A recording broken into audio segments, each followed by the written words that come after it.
Hello મિત્રો, good morning. તો સ્વાગત છે તમારું મારા એક આજના નવા મિની વ્લોગમાં। તો કેમ છો બધા મજામાં? આજે તો સવારમાં નીકળી પડ્યા ખેતરમાં આંટો મારવા। આજે તો સવારમાં ધુમ્મસવાળું વાતાવરણ હતું।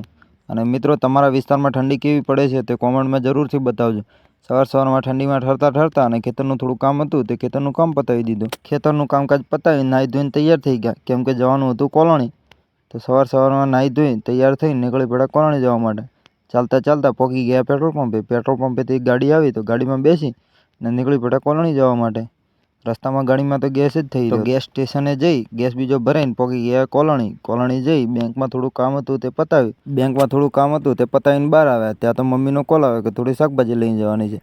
તો શાકભાજીની ખરીદી કરીને આપણે નીકળી પડ્યા ઘર તરફ જવા માટે। ગાડીમાં બેસીને પહોંચી ગયા પેટ્રોલ પંપે। પેટ્રોલ પંપેથી ચાલતા આવી ગયા ઘરે। તો આજના મિની વ્લોગને અહીંયા ખતમ કરીએ અને મળીએ નવા વ્લોગમાં। તો મિત્રો, ચેનલ પર નવા હોય તો ચેનલને સબસ્ક્રાઈબ કરવાનું ના ભૂલતા।